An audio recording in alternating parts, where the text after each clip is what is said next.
പ്രിയമുള്ളവരെ, ഞാനൊക്കെ മിമിക്രി അവതരിപ്പിച്ച് തുടങ്ങിയ കാലത്ത് നിന്നും മിമിക്രി രൂപത്തിലും ഭാവത്തിലും ഒരുപാട് മാറിക്കഴിഞ്ഞു.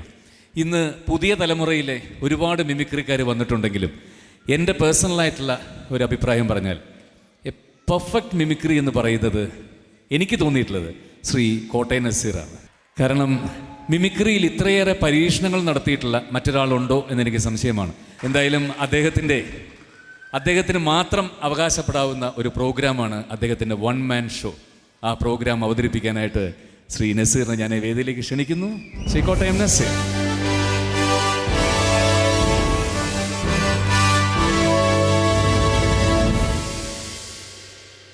പ്രിയമുള്ളവരെ, അങ്ങനെ ഒരിക്കൽ കൂടി ഇവിടെ വരാൻ സാധിച്ചതിന് ഒരുപാട് സന്തോഷം. നിങ്ങളെയൊക്കെ കാണാൻ സാധിച്ചതിന്. ഞാനൊക്കെ മിമിക്രി തുടങ്ങുന്ന സമയത്ത് മിമിക്രി ഞാൻ കണ്ടുപിടിച്ചത് ജയറാമേട്ടൻ്റെ മിമിക്രി കണ്ടിട്ടാണ്. വർഷങ്ങൾ കഴിഞ്ഞപ്പോൾ ആ വലിയ കലാകാരനോടൊപ്പം വേദിയിൽ വരുവാനും കൂടെ നിന്ന് പെർഫോം ചെയ്യാനും ഈശ്വരനൊരു ഭാഗ്യം തന്നു. അതിനൊരുപാട് നന്ദി. എന്നും ഞാനടക്കമുള്ള കലാകാരന്മാരെ സ്നേഹിക്കുകയും പ്രോത്സാഹിക്കുകയും അനുഗ്രഹിക്കുകയും ചെയ്യുന്ന നിങ്ങൾക്ക് ഓരോരുത്തർക്കും ഹൃദയത്തിൻ്റെ ഭാഷയിൽ നന്ദി. നിങ്ങളുടെ കയ്യടിയും ചിരിയുമാണ് എൻ്റെ ജീവൻ ടോണെന്ന് പറയുന്നത്. അതിനൊരു കുറവും വരത്തില്ല. മാക്സിമം തരണം. നല്ല കയ്യടിയും ചിരിയും എനിക്കുണ്ടാവണം. ഉണ്ടാവില്ലേ? Very good, thank you. മ്യൂസിക്കിൽ എന്നെ സപ്പോർട്ട് ചെയ്യാൻ സ്റ്റീഫനുണ്ട്. മിമിക്രിയിൽ ചേട്ടൻ പറഞ്ഞ പോലെ ഒരുപാട് പരീക്ഷണങ്ങൾ നടത്തിയിട്ടുണ്ട്. ഒക്കെ ഈശ്വരൻ്റെ അനുഗ്രഹം കൊണ്ടും നിങ്ങളുടെ പ്രോത്സാഹനം കൊണ്ടും വിജയിച്ചിട്ടുണ്ട്. ഏറ്റവും കൂടുതൽ ഞാൻ സിനിമാ താരങ്ങളുടെ ശബ്ദമാണ് അനുകരിച്ചിട്ടുള്ളത്. ആ താരങ്ങളുടെ ശബ്ദങ്ങളിലും പല പരീക്ഷണങ്ങൾ നടത്തിയിട്ടുണ്ട്. ഇന്ന് അത്തരത്തിലൊരു പരീക്ഷണം നടത്താൻ പോകുന്നത് ഒരു മോർഫിംഗ് നമുക്കറിയാം. ഇന്നിപ്പോൾ മൊബൈൽ ഫോണിൽ വരെ മോർഫിംഗ് സാധ്യമാണ്. ഒരു രൂപത്തിൽ നിന്ന് മറ്റൊരു രൂപത്തിലേക്ക് പല ആൾക്കാരുടെയും രൂപം മാറ്റി നിർത്തിക്കൊണ്ടിരിക്കുകയാണ്. ഇത് ശബ്ദത്തിൻ്റെ മോർഫിംഗ് ആണ്. നമ്മുടെ പല താരങ്ങളുടെ ശബ്ദങ്ങളും ഒന്ന് മാറ്റിമറിച്ചെടുത്താൽ ചില രാഷ്ട്രീയക്കാരിലേക്ക് പോകുന്ന രസകരമായ ഒരു മോർഫിംഗാണ് നമ്മൾ ആദ്യം കാണാൻ പോകുന്നത്. ഈ മോർഫിങ്ങിന് ആദ്യം വിധേയനാകുന്നത് ഗോഡ് ഫാദർ എന്ന ഒറ്റ ചിത്രത്തിലൂടെ നമ്മളെല്ലാവരും വിസ്മയിപ്പിച്ച അനശ്വരനായ ആ നാടകാചാര്യൻ ശ്രീ NN പിള്ളയാണ്. പിള്ളസാറിൻ്റെ ശബ്ദത്തിൽ കേരള രാഷ്ട്രീയത്തിലെ കരുത്തനായ ഒരു രാഷ്ട്രീയ നേതാവ് ഒളിഞ്ഞുകിടപ്പുണ്ട്. നമുക്കാദ്യം ശ്രീ NN പിള്ളയെ ഒന്ന് കാണാം.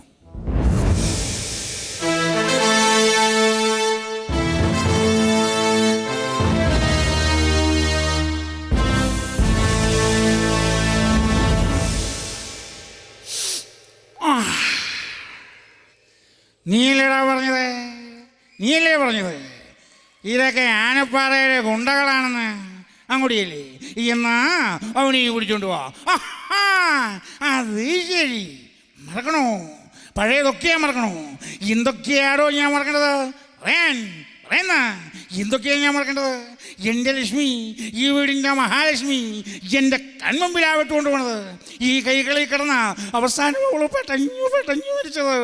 അത് ഞാൻ മറക്കണോന്ന്? എന്തൊക്കെയാണോ ഞാൻ മറക്കേണ്ടത്? മറക്കണോ? പഴയതൊക്കെ ഞാൻ മറക്കണോ? എന്തൊക്കെയാണ് ഞാൻ മറക്കേണ്ടത്? പഴയതൊക്കെ ഞാൻ മറക്കണോ? മലയാള സിനിമയിൽ മമ്മൂക്കയും ലാലേട്ടനും സുരേഷ് ഏട്ടനും ജയറാമേട്ടനുമൊക്കെ ഒരുപാട് ശക്തമായ കഥാപാത്രങ്ങളെ അവതരിപ്പിച്ചപ്പോഴും കാര്യരൂപിൻ്റെ കരുത്തുമായി വന്ന് മലയാള സിനിമയിൽ ഒത്തിരി വ്യത്യസ്തമായ കഥാപാത്രങ്ങളെ അവതരിപ്പിച്ചിരുന്ന ശ്രദ്ധേയനായ നടനായിരുന്നു നമ്മളെയൊക്കെ വിട്ടുപിരിഞ്ഞു പോയ മുരളിച്ചേട്ടൻ്റെ ശബ്ദത്തിലും ഒളിഞ്ഞിടപ്പുണ്ട് കേരള രാഷ്ട്രീയത്തിലെ കരുത്തനായ ഒരു രാഷ്ട്രീയ നേതാവിൻ്റെ ശബ്ദം. നമുക്ക് മുരളിച്ചേട്ടനെ ഒന്ന് കാണാം.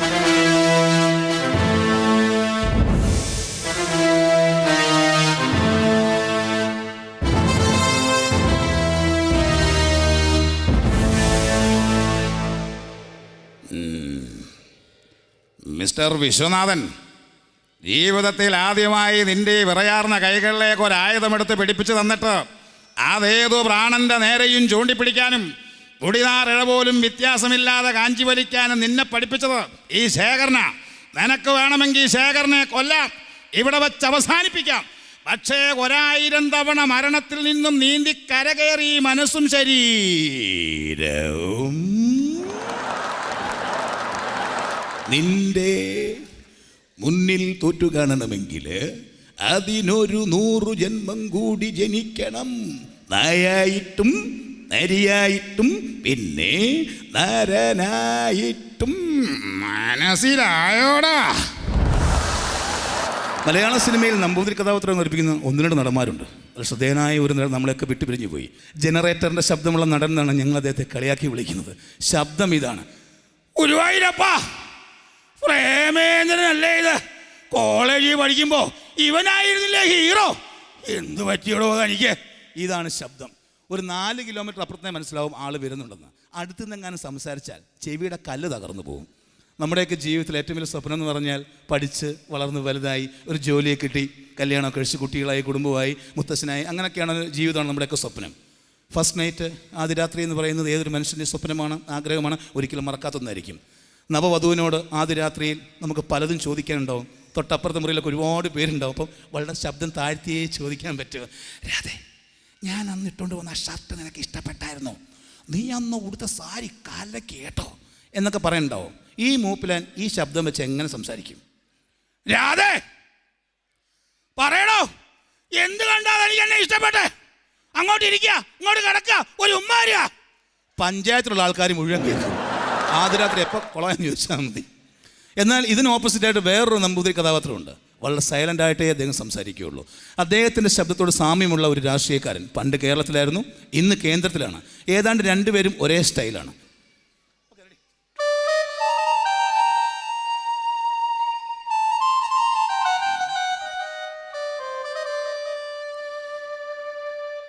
സത്യത്തിൽ ജനക മഹാരാജാവിൻ്റെ വില്ലൊടിക്കണമെന്ന് കേട്ടപ്പോഴേ എൻ്റെ കരണ തടിച്ചതുപോലെ എനിക്ക് തോന്നിയത്. ഇല്ലത്തിൻ്റെ കാര്യം ആകെ കഷ്ടത്തിലാണ്. പട്ടിണി എന്ന് പറഞ്ഞാൽ മുഴുപട്ടിണി. 3 നേരവും കഞ്ഞി എന്ന് പറയുന്ന ഏറ്റവും കറക്റ്റായിട്ടുള്ള കാര്യം. സത്യം, ഇപ്പോഴും കഞ്ഞിയാണ്, 3 നേരം കഞ്ഞി. ഇടയ്ക്ക് കുറച്ച് പയർ കിട്ടിയാൽ സന്തോഷമെന്ന് മാത്രം പറയാൻ പറ്റുള്ളൂ. ജീവിതത്തിൽ ഒന്നിനോടും പ്രതിരോധിച്ച് കഴിവില്ലാത്ത ഒരുത്തരാണ് ഞാൻ. പിന്നെ എങ്ങനെ ഈ പോസ്റ്റ് എനിക്ക് കിട്ടിയെന്ന് എനിക്ക് ഇപ്പോഴും മനസ്സിലായിട്ടില്ല. നല്ലൊരു യുദ്ധം വന്ന അപ്പം രാജിവെച്ച് എനിക്ക് അത് പറഞ്ഞില്ല.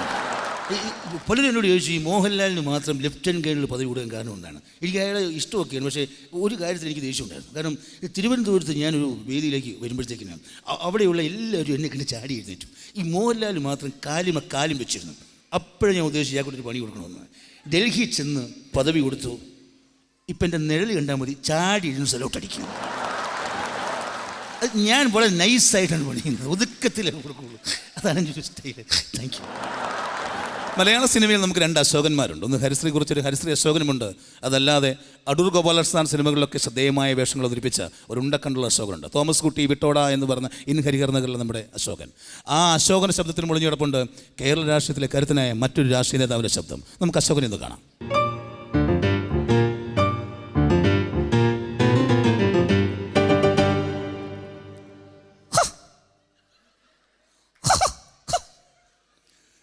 ഇതൊക്കെ മറ്റാടത്തെ പണിയായിപ്പോയി. അല്ല, രാധ ഓർക്കുണ്ടാവും, നമ്മൾ തമ്മിലൊരു നേർച്ച ഉണ്ടായിരുന്നു. രാധ ജയിച്ച ഗുരുവായൂരമ്പലത്തിലൊരു ശയന പ്രദർശനവും ഒരു പുഷ്പാഞ്ജലിയും. എൻ്റെ വാക്ക് ഞാൻ പാലിച്ചു. ഒരു ചുമതോ തരാൻ പറ്റില്ലേ? ഗവൺമെൻറ് നിലപാട് എന്ന് പറയുന്നത്, അതായത് ഐക്യ ജനാധിപത്യ മുന്നണി ഗവൺമെൻറ് അധികാരത്തിൽ വന്നതിന് ശേഷം മുല്ലപ്പെരിയാർ പോയിട്ട് കണക്കിന് 6 പറഞ്ഞ സംസാരിക്കാനായിരുന്നു അറിയത്തില്ല. Thank you. ഇതാണ് നമ്മൾ മിമിക്രിയിൽ കാണുന്ന മോർഫിംഗ്. എന്നാൽ ഈ മോർഫിംഗ് ഏറ്റവും കൂടുതൽ കാണുന്നത് സിനിമകളിലാണ്, പ്രത്യേകിച്ചും ഇംഗ്ലീഷ് സിനിമകൾ. നമുക്കറിയാം, അവതാർ എന്ന് പറയുന്ന സിനിമ ഈ അടുത്ത് റിലീസ് ചെയ്തപ്പോൾ 1500 കോടിയാണ് അതിൻ്റെ മുതൽ മുടക്ക്. അതേപോലെ ഒരു സിനിമ എടുക്കാമെന്ന് വെച്ചാൽ നമുക്ക് ചിന്തിക്കാനേ പറ്റില്ല. എന്നാൽ ഇതേപോലുള്ള സിനിമകൾ പലപ്പോഴും നമ്മുടെ ചാനലുകളിൽ മൊഴിമാറ്റം നടത്തി വരാറുണ്ട്. മിക്കപ്പോഴും തമിഴ് ചാനലിലാണ് ഇത് നടക്കാറുള്ളത്. ശരിക്കും പറഞ്ഞാൽ മര്യാദയ്ക്ക് ഇംഗ്ലീഷ് പറയുന്ന സാഹിബ്മാർ തമിഴ് പറയുമ്പോൾ വൃത്തികേട് അപ്പോഴേ മനസ്സിലാവുകയുള്ളൂ. തമിഴ് ഭാഷ വളരെ നല്ല ഭാഷയാണ്, റെസ്പെക്റ്റുള്ള ഭാഷയാണ്. ഇംഗ്ലീഷുകാരത് പറയുമ്പോൾ ഒട്ടും ഒരു മാച്ച് ആവില്ല. സ്റ്റീഫൻ സ്പിൽബർഗിൻ്റെ ജുറാസിക് പാർക്ക് എന്ന് പറയുന്ന സിനിമ നമ്മൾ തമിഴിലേക്കൊന്ന് മൊഴിമാറ്റം ചെയ്യാൻ പോവുകയാണ്. എങ്ങനെ ഇരിക്കും ആ സിനിമ എന്ന് നമുക്കൊന്ന് നേരിട്ട് കാണാം. சின்னத்திரைகளில் வர்ண கோலங்கள் படைக்கும் உங்கள் ராஸ் டிவியில் இந்த இரவு 8:30 ஹாலிவுட் சூப்பர் ஹிட் திரைப்படம் ஜுராசிக் பூங்காவனம் காணத் தவறாதீர்கள்.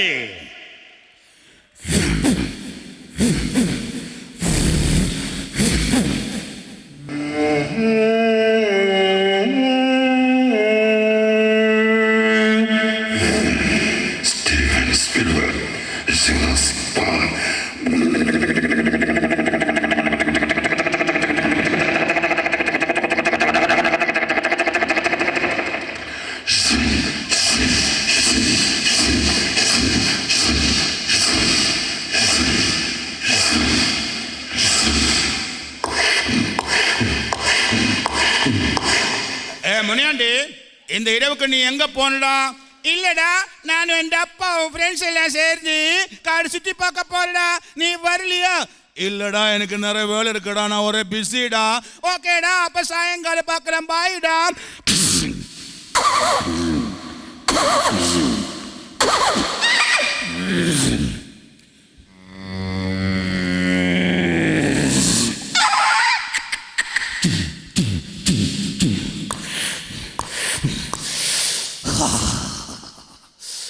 அப்பா, என்ன குளிரு, என்ன குளிரு.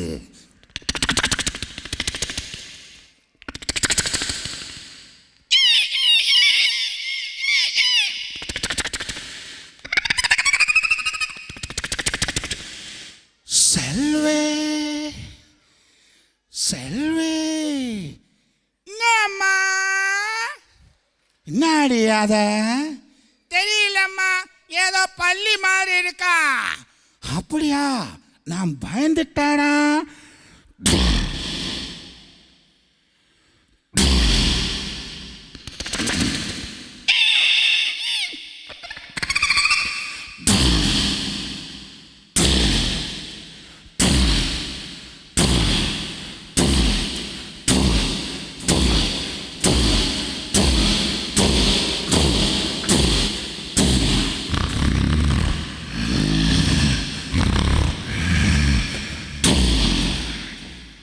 செல்வி, செல்வி, என்னம்மா?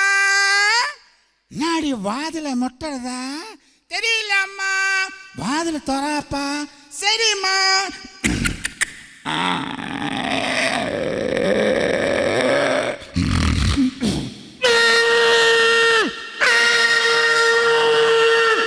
அம்மா, காப்பாத்துங்க, பெரிய ஓந்து வந்துட்டாங்க.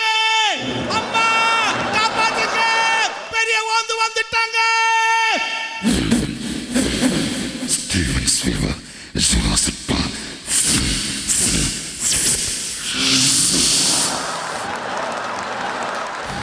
Thank you. ഇന്ന് നമുക്ക് കാണുവാൻ ഒരുപാട് ഷോകളുണ്ട്. ഇപ്പോൾ കണ്ടുകൊണ്ടിരിക്കുന്നത് ജയറാം ഷോ. ടി വി തുറന്നു കഴിഞ്ഞാൽ റിയാലിറ്റി ഷോ. ഏറ്റവും കൂടുതൽ നമുക്കിഷ്ടം, പ്രത്യേകിച്ച് ആണുങ്ങൾക്ക്, ഫാഷൻ ഷോ. ഫാഷൻ ഷോ കാണാൻ എല്ലാവർക്കും ഭയങ്കര താല്പര്യമാണ്. കാരണം നല്ല സുന്ദരികളായ പെൺകുട്ടികൾ ഇത്തിരി ഇല്ലാത്ത ഡ്രസ്സൊക്കെ ഇട്ടുകൊണ്ട് ആ നടന്നു വരുന്നത് കാണാൻ ഒരു പ്രത്യേക സുന്ദരിയാണ്. പണ്ട് ഫാഷൻ ഷോ ഉണ്ടായിരുന്ന എല്ലാം സ്ത്രീകൾക്കായിരുന്നു. പക്ഷേ ഇന്നതല്ല, ആണുങ്ങൾക്കും ഉണ്ട്. പുരുഷന്മാർ സൽമാൻ ഖാനെ പോലെ 6 പാക്ക് മസിലൊക്കെ അടിച്ച് ബനിയനും ഷർട്ടും ഒന്നും ഇടാതെ ഭയങ്കര ദേഷ്യത്തിൽ നടന്നു വരുന്നത് കാണാം. എന്നിട്ട് ഇവിടെ വന്ന് അങ്ങോട്ടൊന്ന് ദേഷ്യത്തിൽ നോക്കി, ഇങ്ങോട്ടൊന്ന് ദേഷ്യത്തിൽ നോക്കി, നേരെ ഒന്ന് ഒഴിഞ്ഞു നോക്കി, മൊത്തം ഒന്ന് കറങ്ങി നോക്കിയിട്ട് തിരിച്ചു പോകുന്ന കാണാം. എന്താണ് അതിൻ്റെ അർത്ഥം ഇപ്പോഴും പിടുത്തം കിട്ടിയിട്ടില്ല. നമുക്ക് ആ ഫാഷൻ ഷോയുടെ സ്റ്റൈൽ ഒന്ന് കാണാം, എന്നിട്ട് അവരെന്താണ് മനസ്സിൽ ഉദ്ദേശിക്കുന്നത് അറിയാം. ഓക്കെ,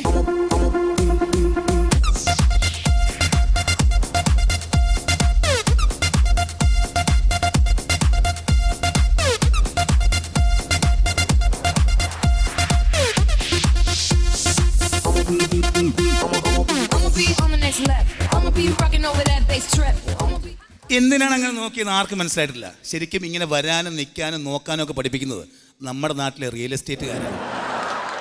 അവരൊരു സ്ഥലത്ത് വന്നാൽ അവിടെ എന്തെല്ലാം ഉണ്ടെന്ന് ആദ്യം നോക്കി വെക്കും. എത്ര മാവുണ്ട്, തേക്കുണ്ട്, പ്ലാവുണ്ട്, ആടുണ്ട്, പശുവുണ്ടോ എന്നൊക്കെ. എന്നിട്ട് സ്ഥലത്തിന് അഡ്വാൻസ് കൊടുക്കുകയുള്ളൂ. ഇനി നമുക്കൊന്ന് റീവൈൻഡ് ചെയ്ത് കാണാം ഇവരെന്തെല്ലാമാണ് നോക്കി വെച്ചിരിക്കുന്നത്. റെഡി?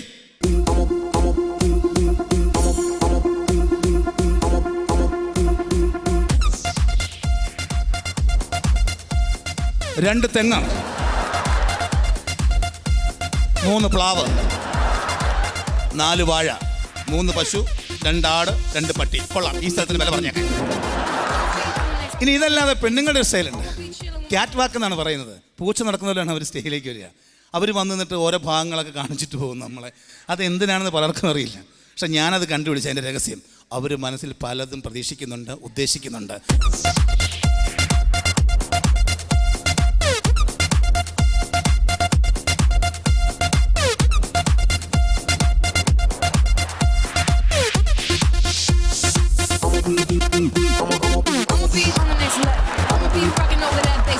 ഇപ്പോഴും ആർക്കും മനസ്സിലായിട്ടില്ല ഇവരെന്തൊക്കെയാണ് ഇങ്ങനെ കാണിക്കാൻ ഉദ്ദേശിച്ചതെന്ന്.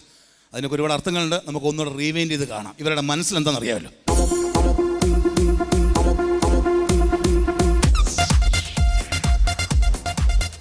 ഇതെങ്ങനെയുണ്ട്? ഇതോ ഇത് ഇഷ്ടപ്പെട്ടോ? ഇല്ലെങ്കിൽ ഇതെങ്കിലും കാണുമോ പ്ലീസ്?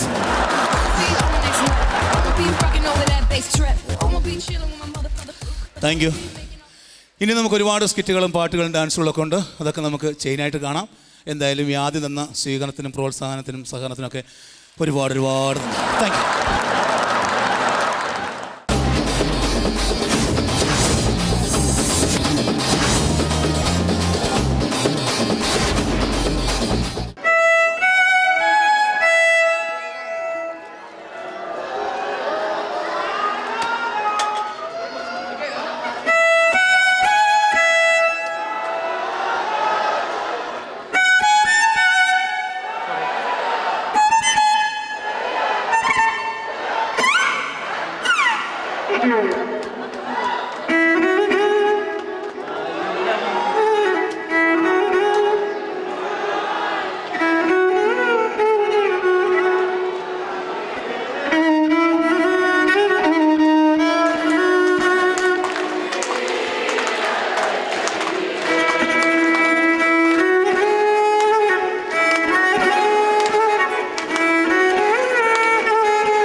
ഒരു ഭയങ്കര റൊമാൻറ്റിക് ആയിട്ടുള്ള വളരെ സോഫ്റ്റ് നമ്പറാണ്. എൻ്റെ one of the most favourite song ആണ്. സോ ഞാൻ ആലോചിക്കുന്നത് അത് വായിക്കുന്ന സമയത്ത് എല്ലാവരും കോപ്പറേറ്റ് ചെയ്തിരുന്നെങ്കിൽ, എല്ലാ ലൈറ്റ്സും ഓഫ്, നമ്മുടെ കയ്യിൽ ക്യാൻഡിലില്ല, എല്ലാവരുടെ കയ്യിൽ മൊബൈലുണ്ടല്ലോ അല്ലേ? Can we wave it? ദാ അത് കണ്ടോ? Yeah great yeah. നമുക്ക് നല്ല വിഷ്വലായിരിക്കും അത്. Ready? All lights off.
Sreegopuram movies പഴയ Raja written by MTV Vasudevan Nair. Sound mixing Resul ആടിച്ചു പൂക്കുറ്റി. ഡയറക്ഷൻ ഹരിഹരോ ഹരൻ.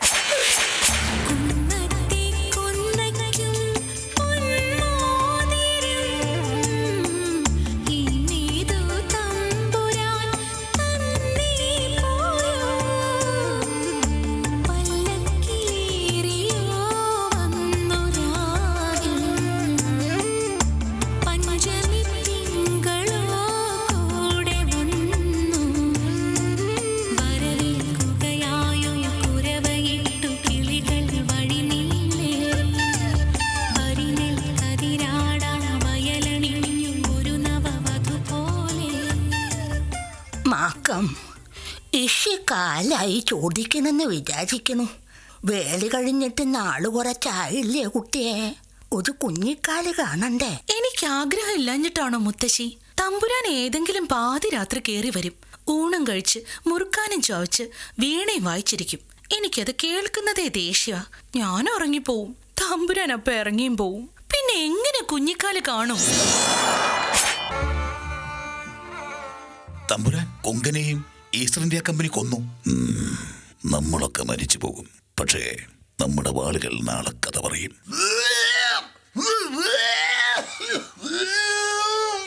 ഹലോ ഹലോ, നിങ്ങളാണ് ഈ കേരളവർമ്മ പഴയ രാജ? അതെ. നിങ്ങളുടെ കൂടെയുള്ള ആളാണോ അപ്പുറത്തിരുന്ന് വാള് വെക്കണത്? ഞാൻ അപ്പോഴേ പറഞ്ഞില്ലേ, നമ്മളൊക്കെ മരിച്ചു പോകും, പക്ഷേ നമ്മുടെ വാളുകൾ നാളെ കഥ പറയുമെന്ന്. ആ കഥയെ കഥാപ്രസംഗം എന്ത് വേണമെങ്കിലും പറഞ്ഞു, പക്ഷെ വെച്ച വാള് കഴുകി കളഞ്ഞിട്ട് താൻ പോയാ മതി.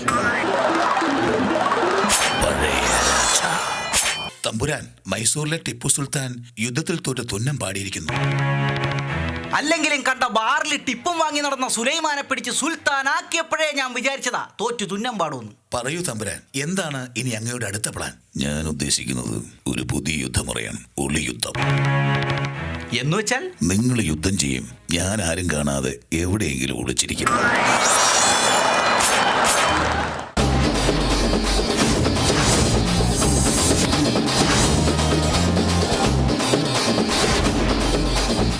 ഇന്ന് നമ്മുടെ നാട്ടിൽ ഒരുപാട് TV ചാനലുകളുണ്ട്.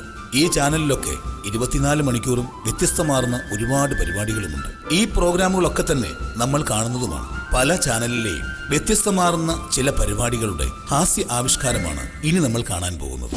അടുത്തു വാ, അടുത്തു വാ, അടുത്തു വന്നാട്ടെ, അടുത്തു വാ, അടുത്തു വാ, അടുത്തു വന്നാട്ടെ. എന്താ അടുത്തു വരാനേ പറഞ്ഞുള്ളൂ, വാ തുറക്കാൻ പറഞ്ഞില്ല. Closeup toothpaste. നിങ്ങളുടെ പല്ലുകൾ മുത്തുപോലെ താഴെക്കിടന്ന് ഉരുളട്ടെ. നിങ്ങളുടെ വീടുകളിൽ ആവശ്യമുള്ള നിത്യോപയോഗ സാധനങ്ങളായ fridge, washing machine, microwave oven, mixie, table fan, TV തുടങ്ങി ഒപ്പുതൊട്ട് കർപ്പൂരം വരെയുള്ള എല്ലാ സാധനങ്ങളും ആവശ്യാനുസരണം നിങ്ങളുടെ വീടുകളിൽ എത്തിച്ചു തരുന്നു. കള്ളൻ കൊച്ചാപ്പി ആൻഡ് സൺസ്. 25 വർഷമായി ഞങ്ങൾ അടിച്ചുമാറ്റിയ വിശ്വസ്തത ഇപ്പോഴും തുടരുന്നു. സ്ഥലം ASI അംഗീകാരത്തോടു കൂടി പ്രവർത്തിക്കുന്ന ഏക സ്ഥാപനം കള്ളൻ കൊച്ചാപ്പി ആൻഡ് സൺസ്. എന്താ മോളെ? ഞാൻ കോളേജിലേക്ക് പോവാ. ആ ശരി ശരി. ഈശ്വര, കോളേജിലേക്കാണെന്ന് പറഞ്ഞ് ഞാൻ മൈക്കിളേട്ടന്റെ കൂടെ നൂൺ ഷോയ്ക്ക് പോകുന്ന വിവരം അച്ഛൻ അറിയില്ലേ? അതെ, എന്താ? ഞാൻ ഷോപ്പിങ്ങിന് പോവാ. പോയിട്ട് വാ. ഈശ്വര, ഷോപ്പിങ്ങിനാണെന്ന് പറഞ്ഞ് ഞാൻ മൈക്കിളിന്റെ കൂടെ മാറ്റനിക്ക് പോകുന്നത് ഇദ്ദേഹം അറിയില്ലേ? അങ്ങനെ രണ്ടുപേരും പോയി. ഈശ്വര, ഈ സമയത്ത് മൈക്കിളിന്റെ ഭാര്യ ഇവിടെ വരുന്നത് ഇവരാരും അറിയല്ലേ? പ്രാർത്ഥിക്കുവാൻ ഓരോരുത്തർക്കും ഓരോ കാരണങ്ങളുണ്ട്. മൈക്കിൾ ബ്രാൻഡ് അഗർബത്തികൾ. Hi Mrs Jayaram. Hi Mahadevan. നിങ്ങൾക്ക് ഞാനൊരു സർപ്രൈസ് തരട്ടെ? എങ്ങനെ? ഒരു പുത്തൻ ക്ലോസറ്റ് നൽകിക്കൊണ്ട്. ഓഹോ, ക്ലോസറ്റ് കച്ചവടക്കാരനാ? ഏയ് അല്ല, നിങ്ങൾ ഷാർപ്പിക് ഉപയോഗിച്ച് നോക്കിയിട്ടുണ്ടോ? ഷാർപ്പിക്? ഇല്ല. ഒന്ന് ട്രൈ ചെയ്താലോ? നോക്കാം.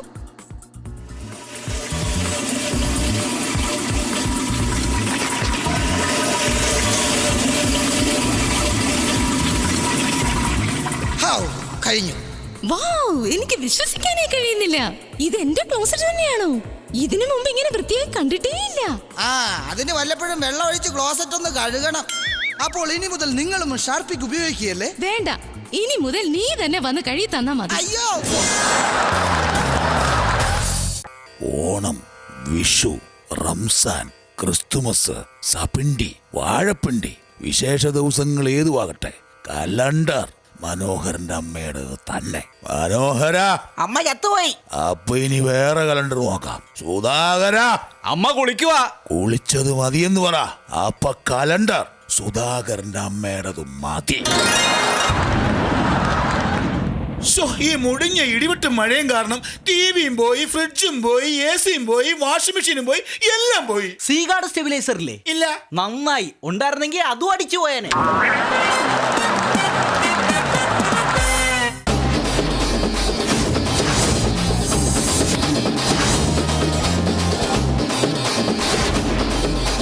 പിള്ള മനസ്സിൽ കള്ളമില്ലെന്നാണ് പഴമക്കാർ പറയുന്നത്. കുഞ്ഞുങ്ങളുടെ കാര്യത്തിൽ ഇത് വളരെ ശരിയാണ്. സാക്ഷര കേരളം, സുന്ദര കേരളം എന്ന് നമ്മൾ അഭിമാനത്തോടെ പറയുമ്പോൾ പോലും വിദ്യാഭ്യാസത്തിന്റെ കാര്യത്തിൽ ചില കുട്ടികൾ വളരെ പിറകിലാണ് എന്ന് പറയാതിരിക്കാനും വയ്യ. ഇവിടെയുമുണ്ട് മനസ്സിൽ കളങ്കമില്ലാത്ത കുറേ കുരുന്നുകൾ. അവരുടെ കുസൃതികളും കുറുമ്പുകളും എല്ലാം നിറഞ്ഞ ആ രസകരമായ ലോകത്തിലേക്ക് നമുക്കൊന്ന് കടന്നിയല്ല. അച്ഛൻ്റെ കയ്യിൽ നിന്ന് ഒരു സിഗരറ്റ് മോട്ടിക്കാൻ പറ്റ പാട് എനിക്കറിയാം. പണ്ടാരക്കാലം വലിച്ച് പകുതിയായി. എന്തായാലും ആ മാഷ് വരുന്നപ്പോൾ പെട്ടെന്ന് വലിക്കാം, അല്ലെങ്കിൽ അയാൾ ചിലപ്പോൾ ചോദിക്കും. ടിന്റുമോനെ, ടിന്റുമോളെ.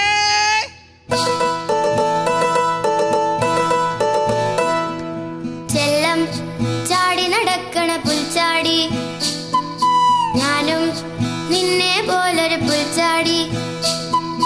തുള്ളി തുള്ളി അലപ്പ്, കൂട്ടില്ലാതിരിപ്പ്, നീയോ ഞാനോ ഞാനോ നീയോ പുൽച്ചാടി. ടിന്റുമോനെ, ഇന്നലെ സ്കൂളിൽ നിന്ന് വരുന്ന വഴിക്ക് നീ എന്തിനാ മഴ നനഞ്ഞോണ്ട് വരുന്നത് കണ്ടത്? മഴ നനഞ്ഞ പനി പിടിക്കില്ലേ? പനി പിടിക്കാനാ ഞാൻ മഴ നനഞ്ഞേ. അതെന്തിനാ? ഇന്നലെ ഒരു പാരസെറ്റാമോൾ വഴി കിടന്ന് കിട്ടി. അത് വെറുതെ കളയണ്ടല്ലോ എന്ന് കരുതി. മാഷ് പണ്ടല്ലേ നമ്മളെ വെറുതെ ഒന്നും കളയാൻ പാടില്ലെന്ന്. അതെ അതെ. അതെ, നീ എന്തിനാ എപ്പോഴും ഈ റോഡ് സൈഡിൽ നിന്ന് പാട്ട് പാടുന്നേ? അതെ, പാട്ട് ടീച്ചർ പറഞ്ഞായിരുന്നു പാട്ട് പാടുമ്പോ ടെമ്പോ പോകുന്നുണ്ടോ എന്ന് നോക്കണമെന്ന്. അതിന് ഇരിക്കട്ടെ, നീ മറ്റേ ഐഡിയ സ്റ്റാർ സിംഗറിന് പാടാൻ പോയിട്ട് സമ്മാനം കിട്ടിയോ? ഐഡിയ സ്റ്റാർ സിംഗറിന് പാടാൻ പോയിട്ട് ജഡ്ജസ് പറഞ്ഞു എനിക്ക് സംഗതി സാധനം ഒന്നും പോരാന്ന്. എന്നിട്ട് പാടി കഴിയുമ്പോൾ അവര് പറയാ ഞാൻ ഷഡ്ജ് വിട്ടില്ലായിരുന്നു എന്ന്. നീ എന്ത് പറഞ്ഞു? സംഗതിയെ സാധനം ഒന്നും ഇല്ലെങ്കിൽ പിന്നെ എന്തിനാ ഷഡ്ജ് ഇടുന്നതെന്ന് ഞാൻ ചോദിച്ചു. പിന്നെ പാടി കഴിഞ്ഞപ്പോ അവര് പറയാ ഞാൻ വൃക്ക ഇട്ടില്ല. അത് ഒരെണ്ണാണെങ്കിലല്ലേ, രണ്ടെണ്ണാകുമ്പോ നമ്മൾ വൃക്കാന്നല്ലേ പറയുള്ളൂ. അത് കറക്റ്റാ. നമ്മളുണ്ടല്ലോ പാട്ട് പഠിക്കുമ്പോ ആദ്യം പഠിക്കേണ്ടതെന്നറിയാവോ? ട്യൂൺ ചെയ്യാൻ. നിനക്ക് ട്യൂൺ ചെയ്യാൻ അറിയാം? പിന്നെ ആണോ? ഈ ട്യൂൺ ചെയ്യാൻ എളുപ്പം കല്യാണിയാണോ കാദംബരിയാണോ? നമ്മുടെ 5ാം ക്ലാസ്സിൽ പഠിക്കുന്ന മീന ഒന്ന് ട്യൂൺ ചെയ്താൽ മതി, കൂടെ ഇങ്ങി പോകും. പിന്നെ സപ്തസ്വരങ്ങളാണ് നമ്മൾ ആദ്യം പഠിക്കേണ്ടത്. സപ്തസ്വരങ്ങൾ ഏതാണ്? സപ്തസ്വരങ്ങൾ സരിഗമ പദനിസ. സരിഗമ വനിസ. സരിഗമ വനിസ കണ്ടുപിടിച്ചത് ആരാണ്? MG ശ്രീകുമാർ. എവിടെ വെച്ച്? ഏഷ്യാനെറ്റിൽ വെച്ച്. മക്കളെ മാഷെത്തി. മാഷേ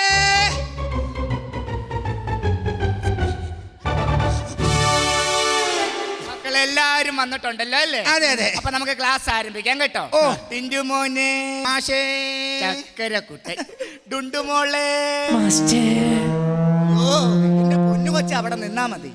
ഞാൻ നിന്നെ പഠിപ്പിക്കുന്ന ഒരു അധ്യാപകനാണെങ്കിലും ഞാൻ ഒരാണാണെന്നുള്ള കാര്യം നീ ഇടയ്ക്ക് മറക്കുന്നു. എവിടെ ഈ പെങ്കൊച്ച് എൻ്റെ പടം പത്രത്തിൽ വരുത്തിയിട്ടേ അടങ്ങത്തുള്ളൂ. അപ്പൊ നമുക്ക് ക്ലാസ്സിലേക്ക് കടക്കാം. അയ്യോ രാധാമണി എന്തിയേ? രാധാമണി പെറ്റി കിടക്കുക. ഈശ്വര, ഇന്നലെയും കൂടി ഒരു കുഴപ്പമില്ലാതെ ക്ലാസ്സിൽ വന്ന കൊച്ചാണല്ലോ. അയ്യോ അവളല്ല, അവിടെ അമ്മ. ഓ ഞാൻ അങ്ങ് പേടിച്ചു പോയി. അപ്പൊ നമുക്ക് ക്ലാസ്സിലേക്ക് കിടക്കാം കേട്ടോ. ഇന്നലെ നിനക്ക് ഭയങ്കര തലവേദനയായിരുന്നല്ലോ, കുറവുണ്ടോടാ? കുറവുണ്ടായിരുന്നു. മാഷിനെ കണ്ടത് പിന്നെയും കൂടി. കൊച്ചുവായിൽ വലിയ വർത്താനം വേണ്ട. ഡുണ്ടുമോളെ, ഈ കൊച്ചെന്നെ കോടതി കയറ്റിയിട്ട് അടങ്ങത്തുള്ളൂ. ഇന്നലെ പഠിപ്പിച്ചോണ്ട് വരാൻ പറഞ്ഞ പാഠഭാഗങ്ങൾ ബ്രാക്കറ്റിൽ ഇട്ടുകൊണ്ട് വന്നിട്ടുണ്ടോ? കൊണ്ടുവന്നിട്ടുണ്ട്. എവിടെ കാണിച്ചേ? കാണിച്ചോടേ. അയ്യോ ഇതെന്താ? മാസ്റ്റല്ലേ ബ്രാക്കറ്റിൽ ഇട്ടുകൊണ്ടുവരാൻ പറഞ്ഞത്? എന്റെ പൊന്നു കൊച്ചെ, ബ്രാക്കറ്റിൽ ഇട്ടുകൊണ്ട് വരാനല്ല പറഞ്ഞത്. ഇന്നലെ പഠിപ്പിച്ച പാഠഭാഗങ്ങൾ ബ്രാക്കറ്റിൽ ഇട്ടുകൊണ്ട് വരാനാ പറഞ്ഞ. മനസ്സിലായോ? അപ്പൊ കൂടുതൽ അങ്ങോട്ടൊന്നും പോണ്ട, കണക്ക് പഠിക്കാം കേട്ടോ. ഡുണ്ടുമോളോടാണ്, ശ്രദ്ധിച്ച് കേൾക്കണം. കുമാരൻ ചന്തയിൽ പോയി 100 രൂപയ്ക്ക് പോത്തിറച്ചി മേടിച്ചു, 150 രൂപയ്ക്ക് പന്നിയിറച്ചി മേടിച്ചു, 250 രൂപയ്ക്ക് ആട്ടിറച്ചി മേടിച്ചു. ഇത് മൂന്നും കൂടി കൂട്ടിയാൽ കുമാരൻ എന്ത് കിട്ടും? കുമാരന് നല്ല കൊളസ്ട്രോൾ കിട്ടും. അമ്പടി കള്ളി. ഇനി ടിന്റുമോനോടാണ് അടുത്ത കണക്ക്. ഒരു ഹാഫ് ബോട്ടില് റമ്മ്, അതിന് 200 രൂപ. ചന്ദ്രൻ 50 രൂപ ഇട്ടു, വർഗീസ് 75 രൂപ ഇട്ടു, കുമാരൻ 25 രൂപ ഇട്ടു. ഇനി ബാക്കി എത്ര ഇട്ടാൽ നമുക്ക് ആ പൈന്റ് മേടിക്കാൻ പറ്റും? 50 രൂപ. എടാ കൊച്ചു കള്ളാ മിടുക്ക, നീ ആള് ഭയങ്കരനാണല്ലേ. ഇതൊക്കെ നിനക്ക് എങ്ങനെ കൃത്യമായിട്ട് മനസ്സിലായി? ഇതൊക്കെ ഞങ്ങൾ ഡെയിലി സ്കൂളിൽ ഇടുന്നതാ. എടാ ഗുരുനാഥനെ പേടിയും ബഹുമാനവും ഒക്കെ വേണം. അത് പറഞ്ഞപ്പോഴാണ് ഞാൻ ഒരു കാര്യം ചോദിക്കാൻ പറ്റുപോയി. മാഷേ, ഈ പട്ടിയുള്ള പട്ടി എന്ന് പറഞ്ഞ് കുറച്ചോണ്ട് വന്ന മാഷിന് പേടിയുണ്ടോ? എനിക്ക് പേടിയില്ല. പാമ്പിങ്ങനെ ചീറ്റിക്കൊണ്ട് വന്നാലോ? ഇല്ലാന്ന്. ഇല്ല. ആന കുത്താമെന്ന പേടിയുണ്ടോ? എനിക്ക് ഒട്ടും പേടിയില്ല. അപ്പം നമ്മുടെ സ്കൂളിലെ പിള്ളേർ പറഞ്ഞ ശരിയാടി. എന്നതാ? മാഷിന് ഭാര്യ മാത്രമേ പേടിയുള്ളൂ. ഇന്നലെ ഞാൻ സ്കൂളിൽ വിട്ട് വരുന്ന വഴിക്ക് മാസ്റ്റർ പോലെ തന്നെ ഒരാളെ കണ്ടു. ഇതേ രൂപം, ഇതേ പൊക്കം, ഇതേ മുടി, ഇതേ ചിരി, അങ്ങനെ തന്നെ ഇരിക്കുന്നു. ഉണ്ടാവും. കാരണം ഒരാളെ പോലെ ഭൂമിയിൽ 7 പേരുണ്ടെന്നല്ലേ പറയണേ. 7 പേര്. അപ്പൊ എന്നെ പോലെ 7 പേരുണ്ടാവോ? നിന്റെ അപ്പന്റെ സ്വഭാവം വെച്ച് 7 അല്ലടാ, ചിലപ്പോ 70 പേര് വരെ ഉണ്ടാവും. ഡുണ്ടുമോളെ, ഞാനിത് തീർത്തോട്ടെ. എന്റെ പൊന്നോ അവിടെ നിന്നാ മതി. തുള്ളൽ പ്രസ്ഥാനത്തിന്റെ ഉപജ്ഞാതാവ് ആരാണ്? വെളിച്ചപ്പാട്. വൃത്തികെട്ടവനെ, വെളിച്ചപ്പാടാണോടാ? എടാ കുമാരനാശാൻ. കുമാരനാശാനോ? കുഞ്ചൻ നമ്പ്യാരി. അങ്ങനെ പറയില്ല മക്കളെ, ഞാൻ കൈക്കൂലി കൊടുത്ത ഇവിടെ കയറിയത്. കേട്ടോ, മനസ്സിലായി? അപ്പൊ നമ്മള് ഇന്നലെ പഠിച്ച പാഠഭാഗങ്ങൾ സ്കൂളിൽ പഠിച്ചൊന്നെടുത്ത് വായിച്ചേ. കുഞ്ചൻ നമ്പ്യാരെ കുറിച്ച് പാഠം 1 കുഞ്ചൻ നമ്പ്യാർ. കുഞ്ചൻ നമ്പ്യാർ ആരോഗ്യ തിടകാത്തനായ ചെറുപ്പക്കാരനായിരുന്നു. തുള്ളൽ ഇദ്ദേഹത്തിന് ഹോബിയായിരുന്നു. എം എൻ നമ്പ്യാർ ഇദ്ദേഹത്തിന് അനുജനാണ്. നടൻ കുഞ്ചൻ അമ്മായിയുടെ മോനായിട്ട് വരും. തുള്ളൽ പനി പിടിച്ചാണ് ഇദ്ദേഹം മരിച്ചത്. ഇതൊക്കെ ആരാ നിന്നെ ഇന്നലെ പഠിപ്പിച്ചത്? ഇന്നലെ മലയാളം മാഷ് വരാത്തോണ്ട് ഡ്രിൽ മാസ്റ്ററല്ലേ ക്ലാസ് എടുത്ത. മൂപ്പര് പറഞ്ഞ ദൈവമേ, കണ്ട വന്നവനും പോനവനൊക്കെയാണല്ലോ ക്ലാസ് എടുക്കണം. നമുക്ക് ചരിത്രം പഠിക്കാം. പഴശ്ശിരാജയെ കുറിച്ച് മക്കൾ കേട്ടിട്ടുണ്ടല്ലോ. പഴശ്ശിരാജയെ യുദ്ധത്തിൽ ഏറ്റവും കൂടുതൽ സഹായിച്ചത് ആരാണ്? ശരത് കുമാറും മനോജ് കെ ജയനും. എന്ത്? പത്മപ്രിയ. എടാ നിങ്ങൾ സിനിമ കണ്ടിട്ട് വെറുതെ വന്ന കഥ പറയല്ലേ. ഞാൻ അതല്ല ഉദ്ദേശിച്ച, യുദ്ധം ചെയ്ത പഴശ്ശിരാജ. സാറേ, എനിക്കൊരു ചെറിയ സംശയമുണ്ട്. എന്നതാ? ഈ പഴശ്ശിരാജ പറഞ്ഞ പുള്ളിക്കാരനെ ഇയാളെ എങ്ങനെ ചത്തേ? ചത്തന്നോ? ചരിയായിരുന്നോ? ചെരിഞ്ഞെന്നോ? എടാ ഇങ്ങോട്ട് മാറിയില്ലടാ. എടാ ഇതുപോലുള്ള വലിയ വലിയ ആളുകളുടെ മരണം നമ്മൾ സ്ഥിരീകരിക്കുന്ന അവരുടെ നിലയും വിലയും അടിസ്ഥാനമാക്കിയാണ്. മനസ്സിലായോ? ഇപ്പൊ ഉദാഹരണം, നമ്മുടെ നാട് ഭരിക്കുന്ന രാജാക്കന്മാരാണ് ഭരിക്കുന്നതെങ്കിൽ രാജാവ് മരിച്ചു കഴിഞ്ഞാൽ നാടു നീങ്ങി എന്ന് പറയും. എന്ത് പറയും? നാട് നീങ്ങി. ഇനിയിപ്പൊ നമ്മളെ ഭരിക്കുന്ന മന്ത്രിമാരാണ് മരിക്കുന്നതെങ്കിൽ വിട വാങ്ങി എന്ന് പറയും. എന്ത് പറയും? വിട വാങ്ങി. ചില സഭയുടെ തിരുമേനിമാരൊക്കെ ഉണ്ട്, അവര് മരിച്ചു കഴിഞ്ഞാൽ നമ്മൾ പറയും കാലം ചെയ്തു. എന്ത് പറയും? കാലം ചെയ്തു. അങ്ങനെയാണെങ്കിൽ വളരെ സമർത്ഥമായി നിങ്ങളെ പഠിപ്പിച്ചുകൊണ്ടിരിക്കുന്ന ഈ മാഷ് മരിച്ചാൽ നിങ്ങൾ എന്ത് പറയും? ആ കാലൻ ചത്തു.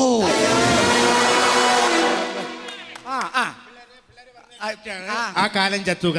തന്നെ കാണാൻ വേണ്ടി ഇരിക്കുകയായിരുന്നു. എന്താ കാര്യം? എന്തിനാടോ പഠിപ്പിക്കാനാന്നും പറഞ്ഞ് നിങ്ങൾ ഇങ്ങോട്ട് തള്ളി വിടുന്നത്?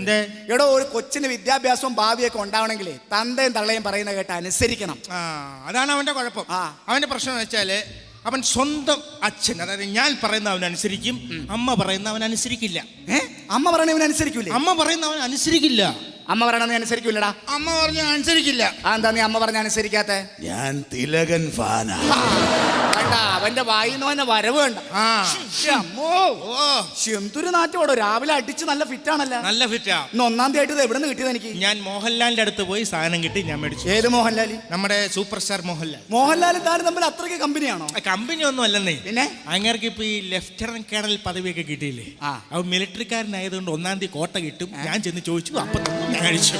എന്റെ പൊന്നു ചേട്ടാ, കണ്ട അതും ഇതൊക്കെ മേടിച്ചു കുടിച്ചാലേ അവസാനം കരള് പോവും. കരള്. അതിന് ഞാൻ മോഹൻലാലിന്റെ അടുത്ത് ചെല്ലും. ഏടോ, കരള് പോയിട്ട് മോഹൻലാലിന്റെ അടുത്തേക്ക് എന്നിട്ട് എന്താ കാര്യം? അങ്ങേർക്ക് ഇപ്പൊ പുതിയൊരു സംഭവം കിട്ടിയില്ലേ?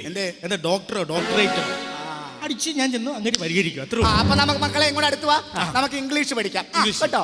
ഇംഗ്ലീഷിൽ മറ്റേ ഇതങ്ങ് പറഞ്ഞേ. ഏതാ? നമ്മുടെ തൂങ്ങിക്കിടക്കണ അത്. തൂങ്ങിക്കിടക്കുന്ന വവ്വാല്. ആൽഫബറ്റ്. അത് തന്നെ ഒന്ന് പറഞ്ഞേ. അതാണോ? പറയണ മോനെ. A for aristocrat, B for Bijoy's premium, C for Christian Brothers, D for diplomat. അങ്ങനെയാണോ പഠിപ്പിച്ചേക്കണേ? A for apple, B for ball, D for dog എന്നല്ലേ? കണ്ടോ? താൻ പഠിപ്പിച്ചു കൊടുത്താണോ ഇത്? ഞാൻ പഠിപ്പിച്ചവനെ. താൻ ഇത് കള്ളിന്റെ പേര് അവനെ പഠിപ്പിച്ചു? കള്ളിന്റെ പേര് പഠിച്ചവൻ ഓർത്തിരുന്നില്ല. നമ്മുടെ കേരളം എന്ന് പറഞ്ഞാൽ എന്താ ശരിക്കുള്ള പേരെന്താണ്? കേരളത്തിന്റെ മധ്യ കേരളം. മധ്യ കേരളം ആണല്ലോ.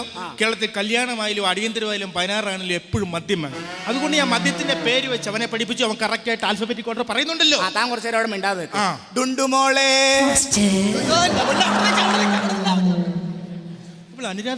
ഈ കൊച്ചു ഇത് കംപ്ലീറ്റ് ചെയ്യാൻ തന്നേക്കൂന്ന് എനിക്ക് തോന്നണില്ല. ഇനി നമുക്ക് അർത്ഥം പറയുക കേട്ടോ. ഇതിനെങ്കിലും കൃത്യമായിട്ടൊന്ന് പറയണം. വെറുതെ എന്റെ തൊണ്ടയിലെ വെള്ളം വറ്റിക്കരുത്. ശ്രദ്ധിച്ച് കേട്ടോണം. ഉരുപ്പിടി. ഷക്കീല. ഷക്കീലയോ? ഉഗ്രൻ ഉരുപ്പടിയാ സാറേ. സാറത് കാണണം. അത് ശരിയായില്ല. ഏത്? എന്റെ മോന്റെ മുഖത്ത് നോക്കി ഇങ്ങനെ കാണിച്ചാൽ ശരിയായില്ല. സാധാരണ എല്ലാവരും ഇങ്ങനെ കാണിക്കണ. സാധാരണ എല്ലാവരും കാണിച്ചോട്ടെ.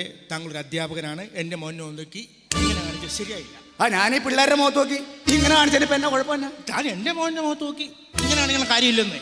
ഇപ്പൊ ഇങ്ങനെ കാണിച്ചാൽ എന്നാടോ കുഴപ്പം? വന്ന് നീ എൻ്റെ മുഖത്ത് നോക്കി ഇങ്ങനെ കാണിക്കാറായോ? അല്ല, ഇപ്പൊ ഇങ്ങനെ കാണിച്ചിട്ട് ഇപ്പൊ എന്താ ഞാൻ ചെയ്യണ്ടേ? ഇങ്ങനെ കാണിക്കാൻ താൻ പാടില്ല.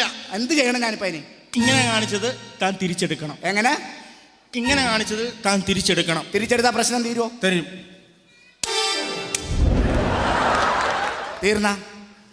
തീർന്നല്ല. തീർന്നു. ടുണ്ടുമോളും ടിൻറ്റുമോനും കൂടെ അടുത്ത് നിൽക്ക്. നമ്മളൊക്കെ പഠിച്ച് വലിയ വലിയ ആളുകളായി തീരുമ്പോൾ നമുക്ക് എന്തെങ്കിലുമൊക്കെ ആകാനുള്ള ഓരോരോ ആഗ്രഹങ്ങളുണ്ടാവും, ഇല്ലേ? ഡുണ്ടുമോൾക്ക് പഠിച്ച് വലുതായി കഴിയുമ്പോൾ ആരാവാനാണ് ആഗ്രഹം? എനിക്ക് പഠിച്ച് വലുതായിട്ട് ഒരു ഡോക്ടർ ആവാനാണ് ആഗ്രഹം. Very good. മാഷിന്റെ തന്നെ കുട്ടി. അതിനുശേഷം എനിക്കൊരു 10 കുട്ടികളുടെ അമ്മയാവണം. അമ്പടി കൊച്ചു കള്ളി. അങ്ങനെയാണെങ്കിൽ ടിൻറ്റുമോൻ എന്താവാൻ ആഗ്രഹം? എനിക്കങ്ങനെ വലിയ ആഗ്രഹമില്ല. എന്നാലും പറ. എനിക്ക് 10 കുട്ടികളുടെ അച്ഛനായാൽ മതി.